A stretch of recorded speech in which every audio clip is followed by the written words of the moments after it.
a whole range of indoor controlled climate farms. What that means is it's always the perfect growing conditions indoors, even if there's 2 foot of snow outdoors, right? So we're growing this food right in the middle of the neighborhood, right next to the people that want to eat it.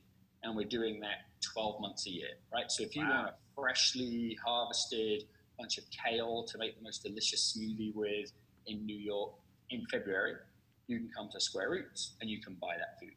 So, are you building the infrastructure, or are other people building the infrastructure? Who's actually farming this? Like, I'm just trying to figure out if you're more of a tech app that connects people, or if you're involved in the Oh yeah, I mean, so we've built a farm, and the magic on top of that really is how we go about helping farmers, right? And so we built an entrepreneurship program essentially on top of the farming hardware. Okay. Let me just explain that, right? So there are honestly millions of young people across the country, across the world, who want to play their part in what we call a real food revolution, right? Right. Is obsessed by transparency in the food supply, wanting to trust their food. They want to also be food entrepreneurs, right? But it's so hard to get started. New technology is changing. Everybody has different types of hydroponics. Everybody has a different type of lamp. But also, once you've grown the food, like how do you distribute it, right? It's so much more complex than setting up a tech company, right? If I have an idea for an app, I get a developer on Odesk, they build an MVP, I show that to an accelerator, I get in, they give me $100 grand for showing up, boom, I'm an entrepreneur and I'm a business 3 months later, right?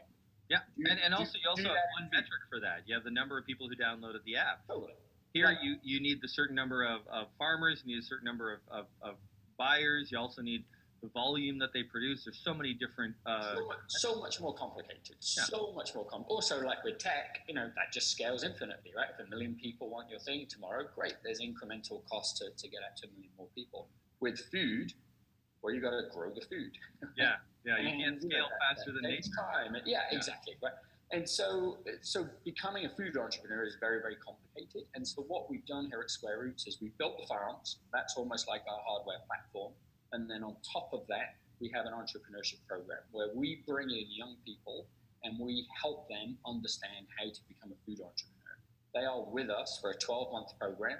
During that time, they are growing food and selling food. We're helping them do that, but we're also helping them understand what a P&L is, how to position yourself in the market, how to acquire and retain customers, et cetera, et cetera, et cetera, and all the things you need to be a food entrepreneur.